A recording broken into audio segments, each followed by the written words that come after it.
Welcome to வெற்றிவாக YouTube channel. நான் உங்கள் சுல்ஃபிகர். ஒரு கனத்த இதயத்தோட இந்த விஷயத்தை நான் உங்கள்கிட்ட பகிர்ந்து கொள்ளலாம்னு நினைக்கிறேன். சமீப காலமாக தமிழக வெற்றி கழகத்தினுடைய தலைவர் தளபதி அவருடைய செயல்பாடுகளில் மிகப்பெரிய அதிருப்தி இருக்கிறது. அவர் இந்த துப்புரவு பணியாளர்களுடைய இந்த போராட்டத்திற்கு நேரடியாக சென்று ஆதரவு தெரிவிக்கல, கருத்து அறிக்கை வெளியிடலை, பனையூருக்கு கூப்பிட்டு தான் அவங்கள சந்திக்கிறாங்க. இதெல்லாம் ஒரு மிகப்பெரிய அதிருப்தியாக எனக்கு இருக்குது. சீமான் அண்ணனை பாருங்க, நேரடியாக களத்துக்கு போறாரு, அந்த மக்களோட போராட்ட களத்தில் சந்திக்கிறாரு, தனியாக அவர் ஒரு போராட்டத்தை அறிவிக்கிறார். அரசியலில் சீமான் தான் கரெக்டு, தளபதி விஜய் அவர்கள் சரி கிடையாது. எனவே நான் தாவேக்காவிலிருந்து விலகலான்னு முடிவெடுத்துட்டேன். என்ன சொல்றீங்க ஃப்ரெண்ட்ஸ்? நாம் தமிழர் கட்சியில் சேர்ந்துடலாமா? எது மானங்கிட்ட போலப்பா? நம்ம கேமராமேன் என்ன சொல்றாருன்னா, மானங்கிட்ட போலப்பா நாம் தமிழர் கட்சியில் சேர்றது. எஸ், இந்த வீடியோவில் அதை பற்றி தான் நம்ம பேச போகிறோம். இந்த 2 நாட்களாக சமூக ஊடகங்களில் தளபதியினுடைய செயல்பாடுகள் சரியில்லை, அதிருப்தி அப்படின்னு சொல்லி சில தமிழக வெற்றி கழகத்தை சேர்ந்தவர்களாக சொல்லப்படக்கூடியவர்கள் சமூக ஊடகங்களில் தெரிவிக்கக்கூடிய கருத்துக்கள் செய்தி ஊடகங்களில் வரையும் வருது. இதனுடைய உண்மைத்தன்மை என்ன, இதுக்கு பின்னாடி யார் இருக்கிறார் அப்படிங்கிறத பற்றி இந்த வீடியோவில் தெளிவாக பேசியிருக்கிறோம். சீமான் அவர்களை கம்பேர் பண்ணி பேசுகிறாங்க. உண்மையிலே சீமான் அவர்கள் இந்த துப்புரவு பணியாளர்களுடைய இந்த போராட்டத்திற்கு உண்மையிலேயே மனம் வந்து போய் அந்த போராட்ட களத்தில் இணைஞ்சாரா, போராட்டத்தை செஞ்சாரா அப்படிங்கிறத பற்றி இந்த வீடியோவில் தெளிவாக பேசியிருக்கிறோம். தளபதி அவர்கள் பனையூருக்கு அழைச்சி தான் இவங்களெல்லாம் சந்திப்பாரா, ஒரு பனையாத்தனமாக இருக்கிறதே அப்படின்னு சொல்லி திமுகனுடைய அறிவாலய கழுதைகள் நேற்றைக்கு சமூக ஊடகங்களில் விமர்சனம் செய்து கொண்டிருக்கிறார்கள். இவர்களுக்கும் இந்த வீடியோவில் தெளிவாக பதில் கொடுக்க இருக்கிறோம். இந்த வெற்றிவாக யூடியூப் சேனலை சப்ஸ்கிரைப் பண்ணாமல் பார்க்குறவங்க சப்ஸ்கிரைப் பண்ணிக்கோங்க, பெல் பட்டனை கிளிக் பண்ணி வச்சுக்கோங்க. அப்போ தான் நம்ம அடுத்தடுத்து போடக்கூடிய வீடியோக்கள் உங்களுக்கு நோட்டிஃபிகேஷனில் வரும்.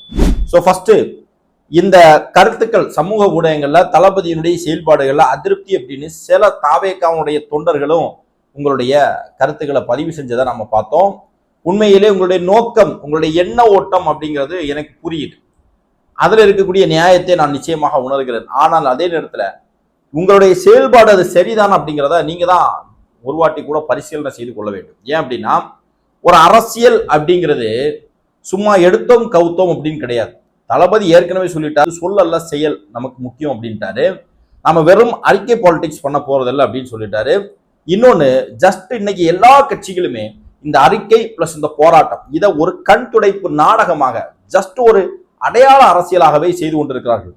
100 போராட்டம் நடந்துச்சுன்னு சொன்னா இந்த 100 போராட்டத்துல 2 போராட்டத்துக்கு கூட தீர்வே கிடைக்காது. ஆனா எல்லா கட்சியும் போராடும். எல்லா கட்சியும் போராடியும் அந்த பிரச்சனைகளுக்கு தீர்வு வரலன்னு சொன்னா அந்த போராட்டத்தினுடைய வலு என்ன, வேல்யூ என்ன அப்படிங்கிறத நம்ம தெரிந்து கொள்ள வேண்டும். அறிக்கை எல்லாரும் எழுதிடலாம். ஒரு அறிக்கை வெளியிடுறது பெரிய விஷயமா அன்பு சகோதரர்கள? ஏன் அப்ப அறிக்கை வரல அப்படின்னு சொன்னா, முதல்ல ஒரு அறிக்கைன்னா என்னன்னே தெரிஞ்சுக்கணும். ஒரு அறிக்கை அப்படிங்கிறது என்னன்னா, ஒரு குறிப்பிட்ட ஒரு பிரச்சனை இருக்குன்னா அந்த பிரச்சனை சம்பந்தமா என்னுடைய பார்வை என்ன, ஒரு பிரச்சனைக்கு 2 தரப்பு இருக்குன்னா அந்த 2 தரப்புல நான் யார் பக்கம் நிற்கிறேன், நான் என்ன செய்யணும், அரசு என்ன செய்யணும், மக்கள் இதை எப்படி பார்க்கணும் அப்படிங்கிற என்னுடைய பார்வையை வெளிப்படுத்தக்கூடிய ஒரு ஆயுதம் தான் இந்த அறிக்கை அப்படிங்கிறது. அப்ப இந்த அறிக்கை அப்படிங்கிறது ஒரு எழுத்து வடிவில் வந்தா மட்டும்தான் இது வந்து நம்முடைய பார்வையை அரசுக்கும் சரி, உளவுத்துறைக்கும் சரி, மக்களுக்கும் சரி வெளிப்படுத்தணுமா அப்படின்னு கேட்டா இல்ல. இந்த துப்புரவு பணியாளர்களுடைய பிரச்சனை சம்பந்தமாக முதலாக களத்துக்கு போய் அந்த மக்களுடைய பிரச்சனை என்ன அப்படிங்கிறத கேட்டறிந்து கடைசி வரையிலும் உங்களோடு நாங்கள் இருப்போம் சொல்லி அந்த மக்களுக்கு வாக்குறுதி கொடுத்து தொடர்ந்து டே 1ல இருந்து அந்த போராட்டத்திற்கு தேவையான மக்களுடைய உணவுல இருந்து எல்லா விஷயத்தையும் ஏற்பாடு செய்து கொண்டிருக்கக்கூடிய தமிழக வெற்றி கழகம் இதிலேயே தன்னுடைய நிலைப்பாடு என்ன அப்படிங்கிறத அரசுக்கும் சரி, மக்களுக்கும் சரி, மற்ற கட்சியை சேர்ந்தவர்களுக்கும் வெளிப்படுத்தியாச்சு. அதுக்கப்புறம் தனியாக ஒரு அறிக்கை வேணும் அப்படின்னு சொல்லி கேட்கறதெல்லாம் எந்த வகையில நியாயம்? போராட்ட களத்தை கண்டுக்கவே இல்லை அப்படிங்கிறது இல்லை, அந்த மக்களுடைய பிரச்சனை என்னங்கிறத கண்டுக்கவே இல்லை அப்படிங்கிறது இல்லை. அதுக்கு போய் என்ன செய்யணுமோ அதை செஞ்சாச்சு. போதாத குறைக்கு அந்த தளபதி அவர்கள் 4 நாளைக்கு முன்னாடி நான் சந்திக்கிறேன் அப்படின்னு அந்த மக்கள்கிட்ட சொல்லிட்டாரு. அந்த போராட்டக்காரர்கள் அந்த சூழலை உணர்ந்து, சரி அங்க வந்து தளபதி வந்தா மிகப்பெரிய டிராபிக் ஜாம் ஆகும், மிகப்பெரிய கூட்டம் வரும், அதன் காரணமாகவே நம்முடைய போராட்டத்தை வந்து தடை செய்வதற்கான வாய்ப்பு இருக்கு, நம்ம இங்க இருந்து வலுக்கட்டாயமாக அப்புறப்படுத்துவதற்கான வாய்ப்பு இருக்கு, அப்ப அதுல ஒரு பலவீனம் வந்துடக்கூடாது அப்படிங்கிறதுக்காக நீங்க வரவான நாங்க நேரடியாக வந்து பாக்குறோம். இங்க வந்தாலும் என்ன செய்ய போறாரு, இந்த மக்களிடம் அவங்க மக்களுடைய பிரச்சனை என்ன அப்படிங்கிறது ஆல்ரெடி தெரிஞ்சாச்சு. இருந்தாலும் நேரடியாக பேசி அவங்களுடைய பிரச்சனை என்னங்கிறத தெரிந்து கொள்வார்கள். அங்க வச்சு பார்த்து பேசுறாங்க. சரியா? இதுல வந்து விமர்சனம் செய்யக்கூடியவர்கள் நம்ம கொடுக்குற பதில் என்னன்னா, 2016 ஜல்லிக்கட்டு போராட்டம் மிக எழுச்சியோடு நடந்த போராட்டம். இந்த போராட்டத்தை திசை திருப்ப கலைப்பதற்கு அரசு எடுத்த முடிவுகள் என்ன அப்படிங்கிறது நம்ம எல்லாருக்குமே தெரியும். ஆட்டோவுக்கு தீ வச்சு கொளுத்துறாங்க, குடிசைக்கு தீ வச்சு கொளுத்துறாங்க. ஸோ இந்த அளவுக்கு காவல்துறை ஒரு போராட்டத்தை கலைக்கணும்னு சொன்னா எந்த அளவுக்கு வேணாலும் இறங்குவாங்க. ஸ்டெர்லைட் போராட்டம் பார்த்தோம், துப்பாக்கியால சுட்டு படுகொலை செய்தார்கள் அப்பாவி மக்களை. ஸோ அந்த அளவுக்கு மோசமான அணுகுமுறைகளை இந்த காவல்துறை செய்யும். அப்ப இதுவே இந்த போராட்டத்திற்கு ஒரு பலவீனத்தை ஏற்படுத்திடக்கூடாது அப்படிங்கிறதுக்காக தளபதி அவர்கள் வந்து நேரடியாக அந்த களத்துக்கு வரலாம். ஆனா அந்த மக்களுடைய கோரிக்கை நியாயமானது அப்படிங்கிறத செவி சாய்த்திருக்கிறார். அதற்கு தேவையான விஷயங்கள் என்ன செய்யணுமோ அதை தொண்டர்களை வச்சு செய்திருக்கிறார். போதாத குறைக்கு அவர்களை நேரடியாக அழைத்து பேசியிருக்கிறார். சட்ட போராட்டம்னாலும் என்ன போராட்டம்னாலும் கூடவே நிற்பேன் அப்படிங்கிற உறுதியையும் அளித்திருக்கிறார். இதுதான் மிக முக்கியமான தேவையாக இருக்கிறது. சும்மா நான் எல்லாரும் போறாங்க நானும் போறேன்னு சொல்லி ஒரு அடையாள அரசியல் செய்யறதுக்கு இல்ல. தளபதிக்கு தெரியாதா இது? எவ்வளவு விமர்சனங்கள் இந்த விஷயத்தை வச்சு வருது.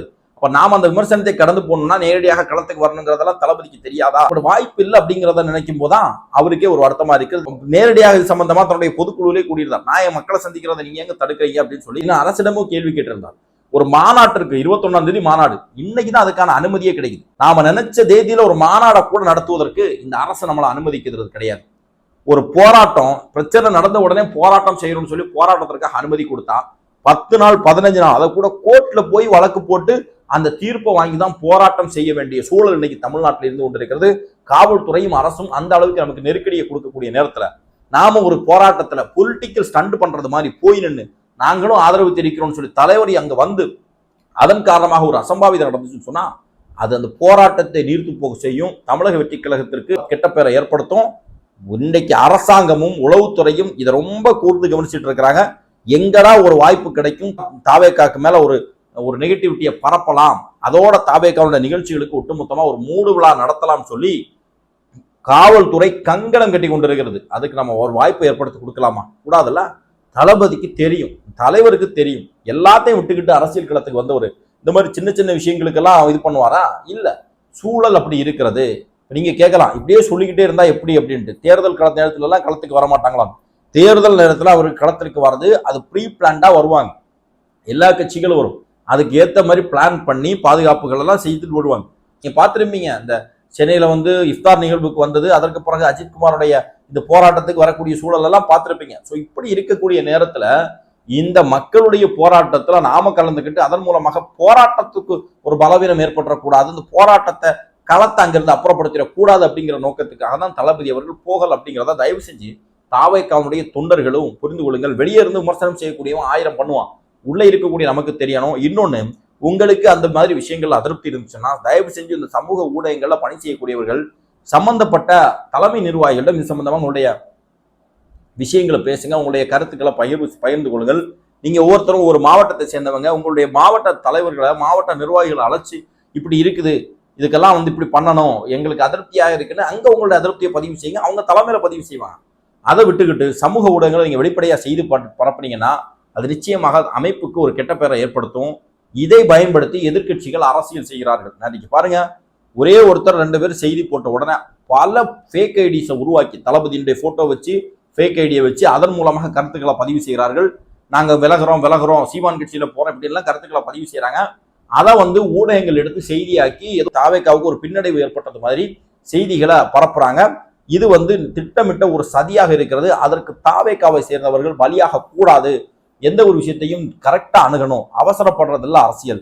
பொறுமையாக நிதானமாக தெளிவாக பிரச்சனையினுடைய ஆழம் என்ன அப்படிங்கிறத உணர்ந்து செய்யணும். தலைமை ஒரு முடிவெடுத்தா எதா இருந்தாலும் சரியாக இருக்கும். தலைமைக்கு கட்டுப்படக்கூடியவன்னா ஒரு சிறந்த தொண்டனாக இருப்பான் அப்படிங்கிறத ஒவ்வொருத்தரும் தெளிவாக புரிந்து கொள்ளுங்கள். மாற்று கருத்து 1000 இருக்கும். தளபதியினுடைய செயல்பாடுகள்ல கருத்து வேறுபாடுகள் எல்லாருக்குமே இருக்கும். அதுல மாற்று கருத்தே கிடையாது. நம்ம எல்லாம் மனிதர்கள் தானே. அவர் எடுக்கக்கூடிய எல்லா முடிவுகளையும் நம்ம ஏற்றுக்கணுங்கிறது கிடையாது. ஆனால் ஒரு கட்சி அப்படின்னு சொல்லி வரும்போது தலைமையினுடைய முடிவை விருப்பம் இருந்தாலும் இல்லைனாலும் ஒரு முடிவுனா இந்த முடிவுக்கு கட்டுப்படுறவன் தான் சரியான தொண்டனாக இருக்க முடியும் அப்படிங்கிறத தெளிவாக புரிந்து கொள்ளுங்கள் அன்பு சகோதரர்களே. அடுத்து சீமான் அண்ணனுடைய விஷயத்துக்கு வருவோம். சீமான் அவர்கள் இந்த மக்களை நேரடியாக போய் சந்திச்சுட்டாரு அப்படின்னு சொல்றாங்க. தனியாக போராட்ட களத்தையும் அமைச்சிட்டார் அப்படின்னு சொல்லி சீமானுடைய தும்பிகள் போராளிகள் மாதிரி பேசிக்கிட்டு இருக்கிறாங்க. இந்த துப்புரவு பணியாளர்கள், தூய்மை பணியாளர்களில் பெரும்பான்மையினர் அருந்ததி சமூகத்தை சேர்ந்தவர்கள், ஆதி திராவிட சமூகத்தை சேர்ந்தவர்கள்.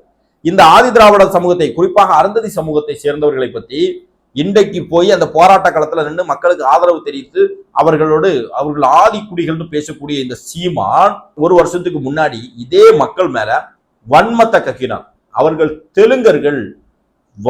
தெலுங்கு பேசக்கூடியவர்கள் தெலுங்கர்கள் ஆந்திரால இருந்து பொழைப்பு நடத்துறதுக்காக வந்தாங்க அப்படின்னு சொல்லிட்டு வன்மத்தை கொட்டி திச்சு இந்த கூட்டம், நாம் தமிழர் கட்சியினுடைய கூட்டம். ஆந்திராவில இருந்து ஆந்தி குடிகளை கொண்டாந்து இறக்குறாங்க. அவங்கதான் இங்க இருக்கிற அருந்ததியர்கள். ஆந்திராவில இருந்து புலம்பெயர்ந்து வந்த வந்தேரிகள்னு சொல்லி எங்க ஒட்டுமொத்த சமூகத்தையே கேவலப்படுத்திட்டார். வந்தேரி நாய்கள்னு சொல்லிட்டு அப்படிங்க, புரியுதுங்களா? இந்த அளவுக்கு பேசுற அளவுக்கு நம்ம அவங்கள நாங்க விட்டுட்டோம். எங்க அருந்ததியர் சமூகத்தை யார் பேசினாலும் கேட்கறதுக்கு ஆள் இல்லைன்னு நினைச்சிட்டாங்க. 1356 பிறகாக விஜயநகர பேரரசு வந்த பிறகுதான் கிருஷ்ணதேவ தேவராயருடைய காலத்துல தான் இந்த மண்ணில் தூய்மை பணி என்ற ஒரு பணியை உருவாது. மனித மனத்தை மனிதன் அள்ளுகிற ஒரு கொடுமை உருவாக்கியது தெலுங்கர்கள். இந்த மண்ணில் அப்படி ஒரு பணியே இல்லை என்று மிகப்பெரிய ஆராய்ச்சியாளர், அதாவது குடிகள், இந்த மண்ணில் கூடிய பல்வேறு ஆராய்ச்சிகளை மொழி குறித்து, இனம் குறித்து, பண்பாடு குறித்து ஆராய்ச்சி நிலைய ஐயா தோ பரமசிவன் சொல்றாரு, தமிழ் சமூகத்துல இந்த மாதிரி மனித மனத்தை மனிதனே அழுகிற பழக்கம் கிடையாது. காரணம் ஒரு வெப்பமண்டல பகுதி. பொதுவாக வெப்பமண்டல பகுதிகளில் மனத்தை அள்ள தேவை கிடையாது, அது இயற்கையா அந்த பணியை செஞ்சிடும் அப்படின்னு சொல்றாரு. மனித மனத்தை மனித அழுகிற கொடுமை இல்ல, அவங்க தான் கொண்டு வராங்க. இது வரலாற்று உண்மை. இங்க ஒரு புனைவு கிடையாது. இது சங்க ஏதோ ஒரு இலக்கியத்தில் எழுதப்பட்டது கிடையாது. வரலாறு 1300 ஆண்டுகளுக்கு பிறகுதான் இந்த மண்ணில் தூய்மை பணிக்கென்று தெலுங்கர் காலத்தில் மக்கள் கொண்டு வரப்படுறாங்க. ஆந்திரால இருந்து வர்றாங்க. ஒரு மேடையில பேசிட்டார். அதற்கு எதிர்வினை ஆற்றின உடனே ஒவ்வொரு யூடியூப் சேனலா போய் உட்கார்ந்து சீமானுடைய தம்பிகள் இந்த மக்கள் மேல வன்மத்தை கொட்டினாங்க. அவர்கள் தெலுங்கர்கள் ஒரு பொதுக்கூட்டத்துல பேசுறாரு. அதற்கு எதிர்வினை வந்த உடனே அந்த எதிர்வினைக்கு நான் பதில் சொல்றேன், கிளாரிட்டி கொடுக்குறேன்னு சொல்லிட்டு அந்த மக்கள் மேல வன்மத்தை கொட்டி அவர்கள் தெலுங்கர்கள் சொல்லி தமிழர்கள் கிடையாது வந்தேர்கள் சொல்லி பேசுற இந்த சீமானுடைய தொம்பிகளும் சீமானும் இன்னைக்கு போய் அந்த மக்களுக்கு நின்று நாங்க உங்களுக்கு ஆதரவு தெரிவிக்கிறோம்னு சொல்றது ஒரு பொலிட்டிக்கல் ஸ்டண்ட், அரசியல் பிழைப்புவாகும். அதைத்தான் இன்னைக்கு சீமான் செய்யறான். அப்போ செய்யறது பிரச்சனை இல்லை. உண்மையிலே அவர்கள் தொழிலாளர்களாக பார்த்து அவர்களுக்கு ஆதரவு தெரிவிக்கக்கூடியவர்கள் தெரிவிங்க, பிரச்சனை இல்லை. ஆனா இன்னைக்கு உண்மையிலே பிரச்சனைக்கு காரணக்கர்த்தா யாரு? முதல்வர். அவங்கள பார்த்து கேள்வி கேட்கணும். அமைச்சர் அவங்கள பார்த்து கேள்வி கேட்கணும். அந்த மாநகராட்சி மேயர் அவங்கள பார்த்து கேள்வி கேட்கணும். அப்ப அவங்களுக்கு எதிராக இன்றைக்கு தன்னுடைய அஸ்திரங்கள் அத்தனையுமே பயன்படுத்த வேண்டிய நேரத்தில் இருக்கக்கூடிய சீமான் அவருடைய தம்பிகளும் இன்றைக்கு பேரலா தாவேகாவை தாக்க வேண்டிய தேவை என்ன, தாவேகாவுக்கு எதிராக விமர்சனம் பண்ண வேண்டிய தேவை என்ன அப்படின்னு சொன்னா மடைமாற்றம் செய்யறாங்க. இந்த போராட்டத்தையும் இந்த பிரச்சனையும் மடைமாற்றம் செய்யக்கூடிய வேலையை செய்யறாங்க. அரசுக்கு எதிராக வைக்கக்கூடிய விமர்சனத்தை ஏதோ அப்படியே ஸ்பிளிட் பண்ணி இந்த பிரச்சனையை நீர்த்து போக செய்வதற்கு இந்த சீமானுடைய தும்பிகள் ரொம்ப படாத பாடுபட்டுக்கிட்டு இருக்கிறார்கள். இந்த பிரச்சனையில தமிழக வெற்றி கழகம் ஆரம்பத்துல இருந்தே எடுத்திருக்கக்கூடிய முடிவு சரியாக இருக்கிறது.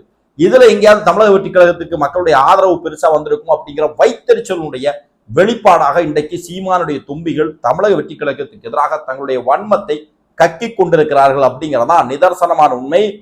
தமிழரே இல்ல, அவர்களை தெலுங்கர்கள் சொல்லி அவர்கள் மேல வன்மத்தை கொட்டின கூட்டத்துக்கு இன்னைக்கு திடீர்னு அவங்க மேல பாசம் வந்திருக்குன்னா எல்லாமே தேர்தல் வாக்கு அப்படிங்கிற ஓட்டு பொறுக்கி அரசியலை தான் சீமான் செய்யறார் அப்படிங்கிறத மக்கள் புரிந்து கொள்ள வேண்டும்.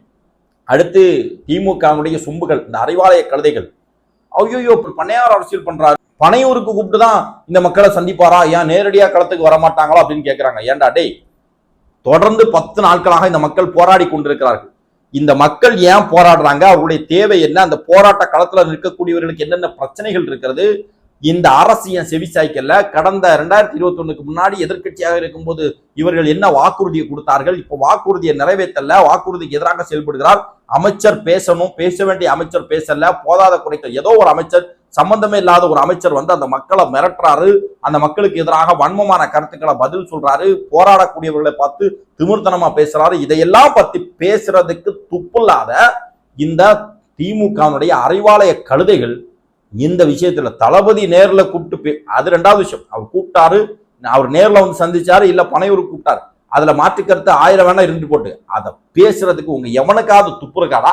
நீங்க பேசுறவ ஏன் அந்த இடத்துல இதுவரைக்கும் உதயநிதி போகல, ஏன் முதலமைச்சர் போகல, ஏன் மற்ற அமைச்சர்கள் போய் நேரடியாக பேசல அப்படின்னு கேட்கறதுக்கு எவனுக்காவது திராணி இருக்குதா?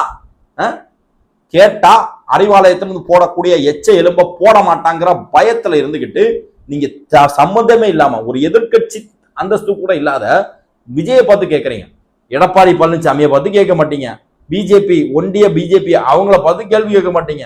ஆளக்கூடிய ஆட்சி அதிகாரத்தில் இருக்கக்கூடியவர்கள் அவங்கள பார்த்து கேள்வி கேட்க மாட்டீங்க.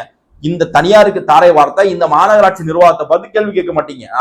ஆனா அந்த போராட்ட காலத்துல போராடக்கூடிய மக்களுக்கு ஆதரவாக போய் நிக்கிறது கிடையாது, அவர்களுக்கு தேவையான உதவிகளை செய்யறது கிடையாது. ஆனா இதை எல்லாமே செஞ்சிட்டு இருக்கக்கூடிய தாவேகா மேல வன்மத்தை குட்டுறீங்கன்னு சொன்னா எந்த அளவுக்கு காசுக்கு விலை போய் இருக்கக்கூடிய கூட்டமாக இவர்கள் மாறி இருக்கிறார்கள் அப்படிங்கிறத மக்கள் தெரிந்து கொள்ளணும். உங்களுக்கெல்லாம் 1% கூட தளபதி அவர்களை பத்தியோ தமிழக வெற்றி கழகத்தை பத்தியோ விமர்சனம் செய்வதற்கு அருகதையே கிடையாது. நீங்க எல்லாம் பேசலாமாடா? முதல்ல அந்த மக்களுக்கு தேவையான விஷயத்த ஆட்சி அதிகாரத்துல இருக்கிறவன் செய்ய சொல்லுங்க. அவர்களை பார்த்து கேள்வி கேளுங்கள். அவங்களை கேட்காம தமிழக வெற்றி கழகத்தை பார்த்து கேள்வி கேட்கிறது, விமர்சனம் செய்வது வன்மத்துடைய உச்சம். மக்கள் தெளிவாக பார்த்து கொண்டிருக்கிறார்கள். யார் என்ன, இவருடைய அரசியல் நடவடிக்கைகள் என்ன அப்படிங்கிறத தெளிவாக பார்த்து கொண்டிருக்கிறார்கள்.